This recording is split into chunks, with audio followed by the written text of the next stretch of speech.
El presente vídeo corresponde al contenido de la versión presencial del 15 de febrero de 2023 del curso de Historia de España en el Centro de Mayores Casa del Reloj del Distrito de Arganzuela, en Madrid. En esta sesión pretendemos ofrecer una panorámica sobre la conquista de América y la formación de un imperio por parte del Reino de Castilla. Lo hacemos guiados, entre otros, por Pierre Vilar y John Elliot. Destacamos que no resulta apropiado hablar de descubrimiento, puesto que se trata de un continente habitado por millones de personas desde hacía miles de años. En el caso de la conquista de México, recorrimos a la excelente novela El corazón de piedra verde de Salvador de Madariaga. Hacemos una breve descripción de aztecas, mayas e incas y de las distintas instituciones coloniales que se desarrollaron. Vamos a ello.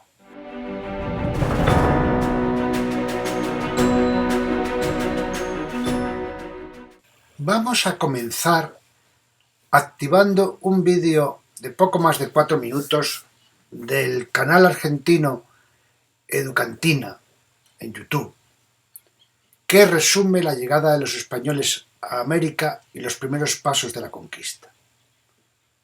El relato de cómo fue el descubrimiento y la conquista de América desde nuestro punto de vista de españoles, yo creo que lo tenemos muy conocido. Importa que sepamos cómo se hacen esas apreciaciones desde el otro lado del Atlántico, desde América, y entiendo que este es un vídeo muy equilibrado. Utilizando casi nuestro libro de cabecera, La historia de España de Pierre Vilar, vamos a ver cómo nos explica él el esfuerzo colonial y económico. Según nos explica, el error científico de Colón no puede empañar el valor de las fuerzas contemporáneas del que surge la conquista. Castilla, pese a asimilar extranjeros, Colón, Vespucio, Magallanes, toma su vigor en su propio pueblo, marinos, soldados, clero y emigrantes.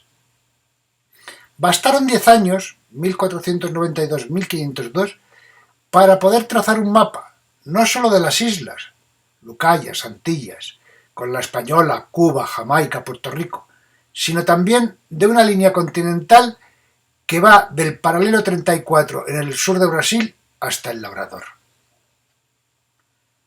El ritmo, continúa Pierre Vilar, se acelera en la época de Carlos V.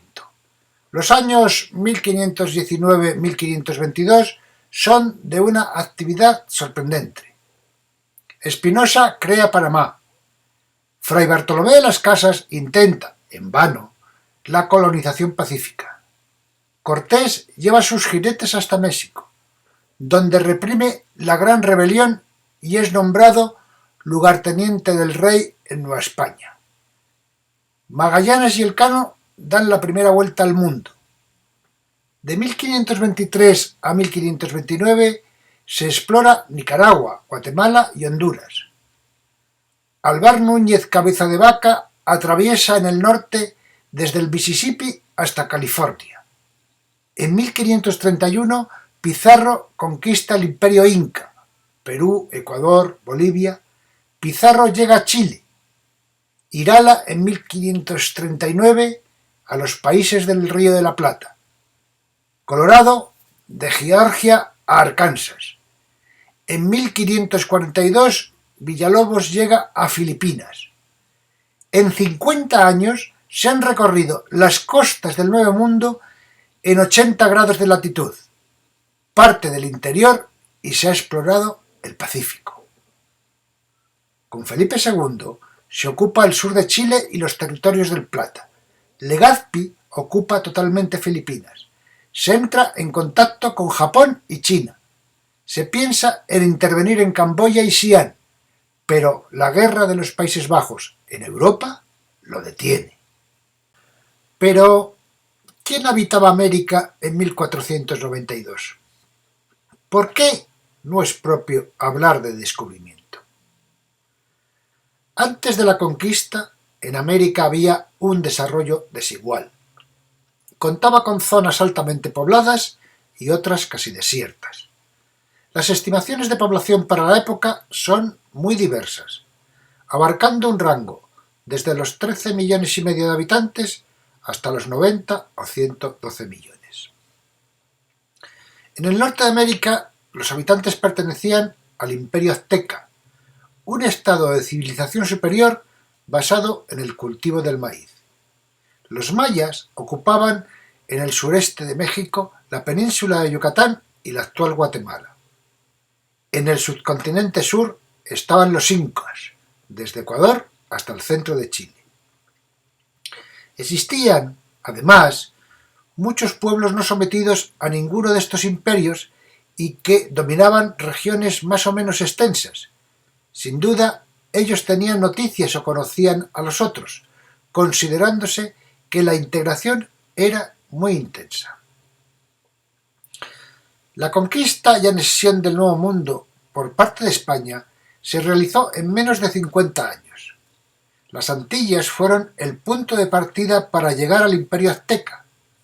Desde Panamá, por la costa del Pacífico, se avanzó a Perú y Chile.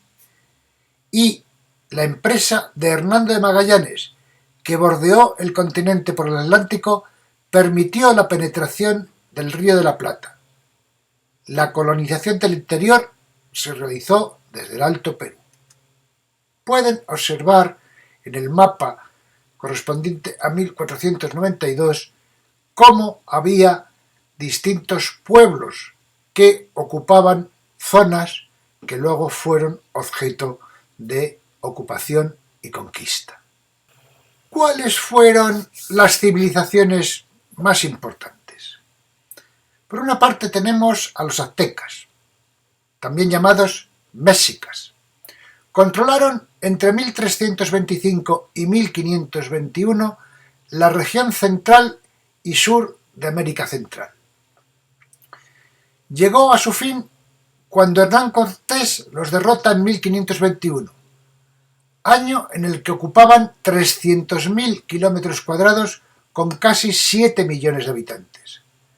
Su forma de gobierno era la monarquía absoluta. Su idioma, el náhuatl. Su economía se basaba en el cobro de tributos, comercio y agricultura basada en la esclavitud de pueblos sometidos. Su religión politeísta plasmaba el poder de los dioses y del rey en grandes construcciones, pirámides y recintos con estructura simétrica. Otro de esos grandes pueblos eran los mayas, que fueron la civilización que se asentó en Centroamérica, cuyo inicio data entre el siglo XX a.C. hasta su apogeo en los años del 200 al 900 después de Cristo, y su declive en la conquista de América durante el siglo XV después de Cristo. Tuvieron grandes avances en matemáticas, escritura, arquitectura, astronomía, así como su propia organización social, política y religiosa, que influyó en el desarrollo de las culturas posteriores hasta la actualidad. Finalmente, vamos a citar a los incas, civilización asentada en Sudamérica desde el siglo XIII hasta la llegada de Francisco Pizarro en el siglo XVI. Su capital, Cuzco, se extendían por 4.000 kilómetros cuadrados con unos 10 millones de habitantes. Desde el sur de la actual Colombia, Ecuador, Perú, Bolivia y gran parte del norte de Argentina y Chile. Monarquía absoluta, religión politeísta e idioma quechua, con economía agrícola y ganadera basada en el esclavismo y un ejército avanzado para su época. El inicio, ya lo hemos comentado, fue fruto de la casualidad por un error geográfico. Tienen ahí los 4 viajes que realizó Colón, ya a partir del segundo, con constancia de que habían encontrado algo nuevo. ¿Cuál fue el leitmotiv? La caída de Constantinopla por el Imperio Otomano en el año 1453 impidió la comercialización entre Europa y las Indias por medio del mar Mediterráneo. Ello impulsó a las grandes metrópolis europeas a tomar medidas alternativas para poder mantener su actividad comercial. El desarrollo de la industria naviera, con barcos que podían resistir extensos viajes, con suficiente comida y provisiones para toda la población. Esto, junto a los avances cartográficos, científicos y geográficos, posibilitaron el hecho de que se exploraran sitios remotos. Finalmente, dada la religiosidad de la época, el deseo de las metrópolis europeas de extender la religión católica hacia otros lugares del mundo y expandir sus costumbres en los nuevos territorios. La pugna con Portugal y el reparto del mundo. Ya habíamos comentado, al hablar de los reyes católicos, que tras la victoria de Isabel la Católica, que une la corona de Castilla con la de su esposo Fernando II en la corona de Aragón, proyecta a Portugal, sin salidas hacia el interior, a una fase de exploraciones, de viajes en busca de nuevos territorios. En 1492 ya sabemos que se produce la llegada de Colón a las Antillas. Esto crea una tensión. Y tras varias negociaciones se resuelve en el conocido, finalmente, porque hubo varios, como Tratado de Tordesillas, fechado el 7 de junio de 1494.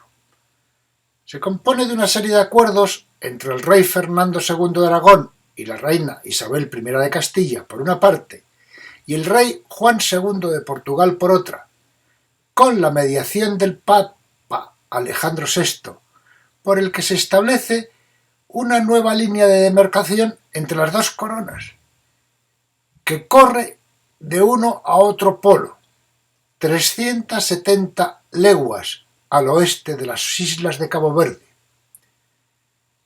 La modificación de la línea de demarcación que dividía el mundo entre España y Portugal dio origen a Brasil, cuya extremidad oriental quedó situada dentro de la zona portuguesa. Observen el mapa mundi que les he señalado.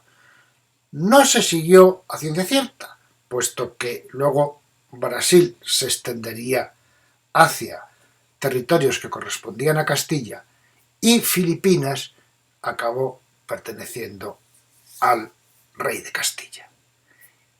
Este documento, el Tratado de Tordesillas, es esencial para comprender la historia de América y de las relaciones económicas y culturales entre América y Europa.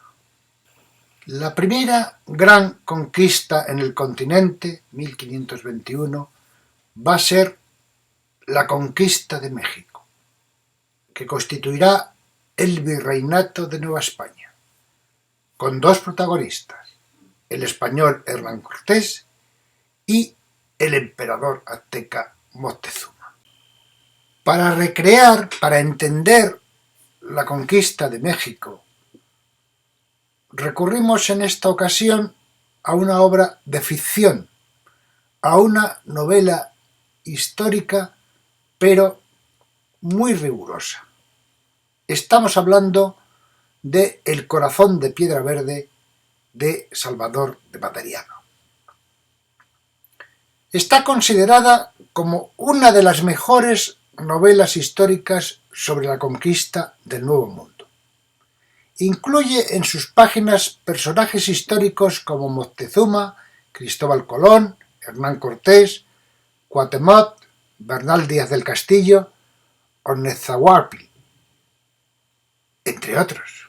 La historia transcurre a finales del período precolombino en Ciudad de México, con la historia de la princesa Xochitl, hijo del rey Nezahualcóyotl, y en ella se describe detalladamente la vida cotidiana de los antiguos aztecas, tanto de sus clases humildes, comerciantes, sirvientes o guerreros, como de sus clases ricas, sacerdotes, nobles y funcionarios del gobierno.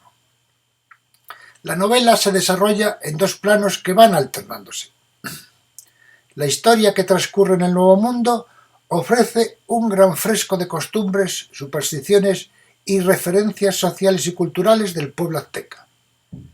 Por otro lado, la historia de una familia española, los Manriques, con la vida de Alonso de Manrique, educado en el arte de caballería, luego hombre de Dios que abandonará los hábitos por imperdonable pecado y decide viajar a tierras extrañas, ofrece también numerosos detalles de la vida y las condiciones sociales, políticas y económicas de Castilla a finales del siglo XV.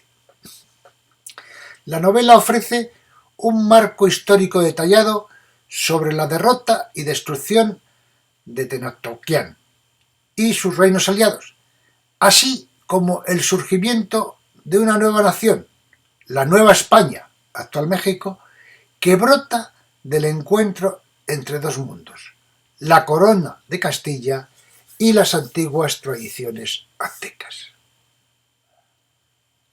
Salvador de Madariaga es un personaje fundamental en la historia de España. Merece la pena que demos unas pinceladas sobre su biografía. Nacido en La Coruña en julio de 1886, murió en Locarno, Suiza, en diciembre de 1978. Ingeniero de formación, escritor por vocación y diplomático. En 1914 ingresó en la Liga de Educación Pública, de la que también formaban partes Ortega y Gasset, Azaña, Fernando de los Ríos, Américo Castro, Araquistáin y Ramiro de Maeztu. En 1921 es asesor permanente de la Sociedad de Naciones, lo equivalente a la ONU en aquella época. Escribe habitualmente en los suplementos literarios de los periódicos ingleses Times y Manchester Guardian. En 1928 le nombran profesor de lengua española en la Universidad de Oxford. En 1931 el gobierno de la Segunda República lo designa embajador, primero en los Estados Unidos y después en Francia. También durante la Segunda República fue ministro de Instrucción Pública y Bellas Artes y de Justicia en los gobiernos moderados de los Bush. Exiliado tras la Guerra Civil, en 1962 fue uno de los organizadores de los diferentes sectores antifranquistas en el marco del Movimiento Europeo de Múnich, reunión que el régimen denominó Contubernio de Múnich. Hay que acotar que recientemente Madariaga era un liberal convencido y un profundo anticomunista. La CIA norteamericana estuvo jugando a dos barajas. El Contubernio de Múnich, que prácticamente organizó Madariaga, estuvo sufragado por la CIA. En 1973 recibió el Premio Carlomagno, uno de los mayores galardones de Europa.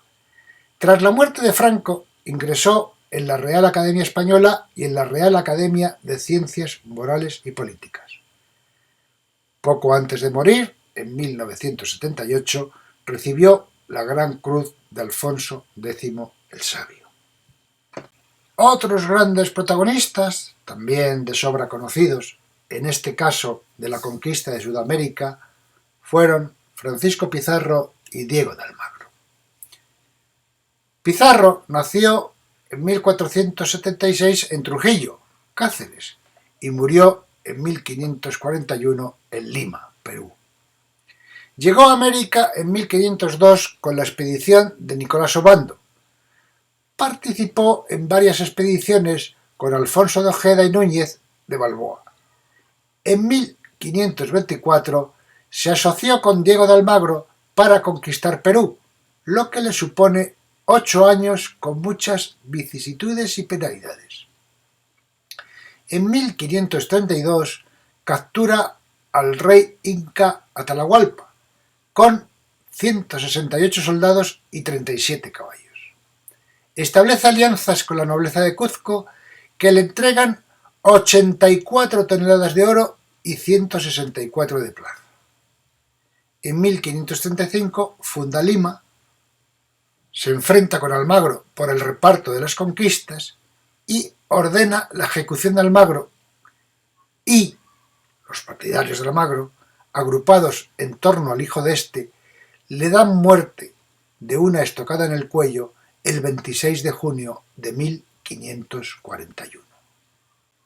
Diego de Almagro, nacido en 1475 en Almagro, Ciudad Real, y muerto en 1538 en Cuzco, Perú, con el dinero que le correspondió del reparto del tesoro de Atahualpa, equipó a 500 españoles, 1500 yanacona y 100 esclavos negros, y en 1535 se dirigió hacia el sur y llegó al Valle de Chile, que se conocía como Valle de la Concagua.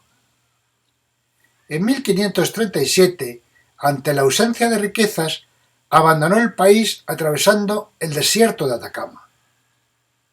En 1538 conoce que el emperador Carlos V ha reconocido sus derechos sobre Cuzco. Se enfrenta a Pizarro y éste le ejecuta el 8 de julio de 1538. El mérito de Almagro es que dejó abierta la vía hacia Chile. Estamos en el apogeo, la fase de ascenso del Imperio Español con Carlos V.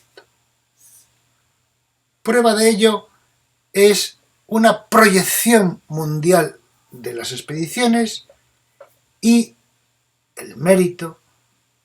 El año pasado se celebró el 5º centenario de la primera vuelta al mundo, realizada por Magallanes, portugués, y Elcano, español, guipuzcoano.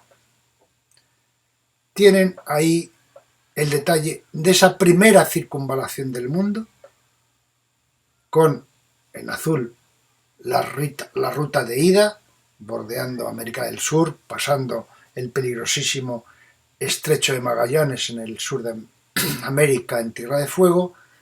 Magallanes muere en Filipinas, ahí tienen el guión 7, y Elcano continúa ese periplo pasando por el Cabo de Buena Esperanza, otro punto peligrosísimo de la navegación, hasta 3 años después volver al punto de partida, en Sanlúcar de Barrameda. ¿Cómo fue la colonización? Vamos a utilizar, para dar unas pinceladas, el libro La España Imperial, 1469-1716, de un historiador británico, John Eliot, que es uno de las figuras más sobresalientes entre los hispanistas de la Universidad de Oxford y del Trinity College de Cambridge. ¿Qué nos puntualiza John Eliot? Que la destrucción de los imperios azteca e inca, como gigantes de pie de barra, fueron llevados a cabo por un puñado de hombres. Que eran hombres jóvenes, solteros, procedentes de la pequeña nobleza rural castellana. La alta aristocracia no participó en la conquista, no se movieron de la península. Eran hombres acostumbrados a conseguir riquezas por el saqueo de la guerra a los moros, y a lo que aspiraban, el rango social se obtenía por la posesión de tierras. Cuando emprendieron la expedición había unos acuerdos sobre el repartimiento del botín. Una parte, siempre quedaba así establecido, era para la corona. Y después había distribuciones que se hacían en función del rango social de los expedicionarios. En esa colonización las ciudades son la clave. Se fundaban tan pronto como se podía, con la estructura social de Castilla del siglo XIII. La catedral, el ayuntamiento y la prisión daban a la plaza, pero con una urbanización más racional. El modelo era el de Parrilla, cuadras y cuadrados, de la ciudad campamento de Santa Fe en la conquista de Granada, que estaban inspiradas en los modelos urbanísticos del Renacimiento, que a su vez los había tomado de la Civitas romana. La organización social se basaba en el modelo castellano de las encomiendas de las órdenes militares. La corona es la propietaria de la tierra y el encomendero la acepta por un tiempo tasado, que varía según los casos, con la obligación de cristianizar a los indios que viven en ella. Estos, a cambio, tenían que trabajar y pagar tributos, algo parecido al señorío, pero con abusos frecuentes y casos de auténtica esclavitud. Finalmente, vamos a ver cómo eran las instituciones coloniales. Por una parte, las castellanas, las que permanecieron en el territorio de la península ibérica. La corona, la de Castilla, con un único monarca por la unión dinástica, era a su vez la titular de los nuevos territorios americanos y asiáticos, y se incluían también los de Europa, tanto en Nápoles como en Flandes, etc. El Real Consejo de Indias fue el órgano asesor más importante de la administración de América y Filipinas. Fundado por Carlos I en 1524. Sin sede fija, seguía a la de la corona. Perdió atribuciones ya en el siglo XVIII, en 1717, cuando el rey Borbón, Felipe V, primero que fue rey de España, crea la Secretaría de Indias, y fue abolido ese Real Consejo definitivamente en 1834, cuando prácticamente ya no teníamos más posesiones que Cuba, Puerto Rico y Filipinas. La Casa de Contratación de Sevilla, creada en 1503, se creó para fomentar y regular el comercio y la navegación con el Nuevo Mundo. Y, finalmente, el Tribunal de la Inquisición, instituido por Felipe II en 1569, a cargo de los dominicos, solo se aplicó en México y Perú. Tenían poder para juzgar y procesar todo lo que estuviera fuera de las costumbres de la colonia. Herejes, invocados del diablo, adivinos, hechiceros, infieles, bígamos, frailes corruptos. Esta institución era completamente autónoma frente a las autoridades americanas. ¿Y cómo eran esas instituciones allá del Atlántico, en América? Por una parte tenemos al Cabildo, que regulaba los aspectos administrativos de la ciudad: mercado, matadero, basurales, orden público, cárcel, precio del pan, y representaban el parecer de los ciudadanos pudientes ante el rey. Ejercían esa representación, pero solo de las clases altas. La Real Audiencia era el Tribunal de Justicia civil y penal. Su presidente podía ser el virrey, el gobernador o un oidor decano. La primera se instituyó en Santo Domingo en 1511, y esos fallos de la Real Audiencia, como los de ahora del Tribunal Supremo, eran inapelables. Los virreinatos fue la división territorial creada por Carlos I en 1542, El virrey era el representante directo del rey con las mismas facultades que el monarca. Sus mandatos solían ser de 2 años. Las gobernaciones dependían del virrey en el territorio encomendado y en este tenían sus mismas atribuciones. Sus mandatos eran de entre 3 y 5 años. Y finalmente tenemos los corregimientos, Castilla los corregidores, algo muy similar a los municipios, elegidos por los gobernadores, administraban las ciudades y sus territorios. Su permanencia en el cargo era de 1 año, aunque algunos llegaron a estar 5. Eran, a su vez, el justicia mayor y el jefe militar. Una gran concentración de poder. Les agradezco su atención. Hemos repasado la conquista de América y la formación del imperio creado por el Reino de Castilla, tratando de aportar distintos puntos de vista. Por ese motivo, ofrecemos datos sobre los pueblos que ahí se encontraban antes de 1492 y cómo se produjo el proceso de colonización y las principales instituciones que se crearon. Nuestra próxima sesión estará dedicada a la frustración del imperio, con una especial atención a la leyenda negra que se construyó. Me despido, esperando que se conecten de nuevo, rogándoles que se cuiden, que nos cuidemos.